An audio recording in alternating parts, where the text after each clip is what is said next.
Have you ever met someone who's brilliant in every part of life, shop and business, quick with numbers, confident in meetings, yet when it comes to love, they just fall apart? They can close $1 million deal, but can't say no to someone who keeps hurting them. Why do smart, capable adults become so powerless in relationships? Let's talk about the hidden wound that makes even the strongest minds forget how to protect their hearts. We've all seen it.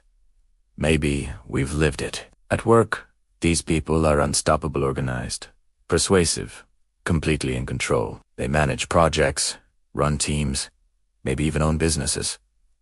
But in private, behind closed doors, something strange happens. They start to shrink. They become gentle, almost childlike, too forgiving, too hopeful. They give their partner endless chances, even when those chances are never deserved. They hand over their time, their savings, their energy away, past what's reasonable. And if friends warn them, they'll smile and say, "Oh, you don't know them like I do."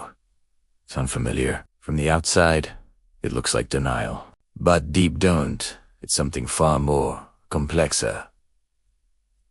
Pattern written long ago, before they ever learned what love was supposed to mean. To understand it, we have to go back. When they were small, maybe 5, maybe 6, they depended completely on adults who weren't safe. Maybe a parent was emotionally cold. Maybe there was yelling every night, or worse, abuse that no one spoke about. For that child, facing the truth was impossible. Think about it. At 5 years old, what would you do if the person who fed you, tucked you in, and said "I love you" was also the person who hurt you? You couldn't leave. You couldn't fight. So your mind found another way to survive it. Refused to see the danger. That's how emotional blindness begins. It's not stupidity, it's the brain saying, if I pretend they're good, I can keep living. Fast forward 20 or 30 years. Now that same person is an adult, living in Los Angeles or Chicago or Dallas, maybe running their own company, paying a mortgage, raising kids. They've built strength in every area except one.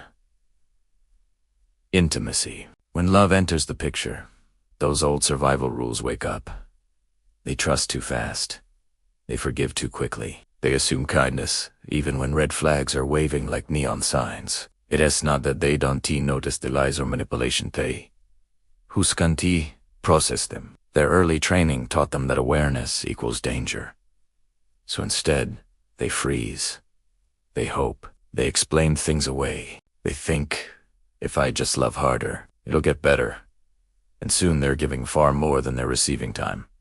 Attention, even money. It's heartbreaking, because from the outside, people ask, how can someone so smart be so naive? But intelligence doesn't cancel trauma. What looks like weakness is actually the ghost of childhood courage, the same courage that once kept them alive. Here's the paradox. The part of the brain that senses emotional danger, our inner alarm system, was turned off early. It had to be, or the child would have drowned in fear. Now, as adults, that alarm still doesn't ring when love turns toxic. They can read a balance sheet better than anyone, but can't read the face of a partner who's quietly eroding their confidence. They're street smart about everything except the street called home. So when the rest of us wonder why they don't leave, remember, they literally can't feel the threat the same way we do. Their emotional radar was cauterized, burned, numb to survive. And that's why the answer isn't judgment teats. These people aren't foolish. They're not weak. They've just learned to turn off parts of themselves that once saved their lives. When they lower their guard, it's not carelessness, it's loyalty. Misplaced but genuine. They still believe love means endurance, because long ago, enduring was the only way to stay safe. Maybe you've done this too. Maybe you stayed with someone who made you feel small, hoping your kindness would fix them. Maybe you ignored every gut feeling because facing the truth felt unbearable. If so, this isn't a flaw. It's a wound asking to be seen. Healing starts with one radical idea. You deserve only kindness from those you love. Not kindness, sometimes. Not kindness after apology number 12. Only kindness. It sounds simple, but for someone who grew up earning affection through pain, it's revolutionary. It means setting boundaries that once felt selfish. It means saying no without guilt. It means recognizing that love without respect isn't love, it's conditioning. This unlearning takes years, maybe decades. Therapy helps. Honest friends help. Even sitting alone with your thoughts, journaling, can open the door a little wider. Each time you choose self-respect over fear, that old childhood code rewrites itself. Slowly, your emotional radar flickers back to life. You start noticing who drains you, who lifts you, who actually shows up.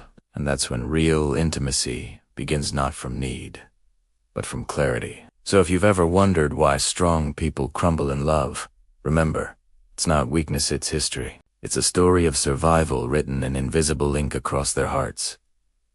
But stories can change. Awareness is the first line of a new chapter. If this message hits close to home, take a breath.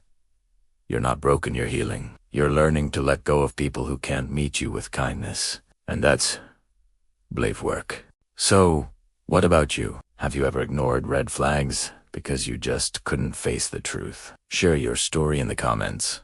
Read everyone. If this resonated with you, hit that like button, share it with someone who needs to hear it, and subscribe for more conversations about healing, psychology, and the messy beauty of being human. Because at the end of the day, we all deserve one simple thing: love that feels safe.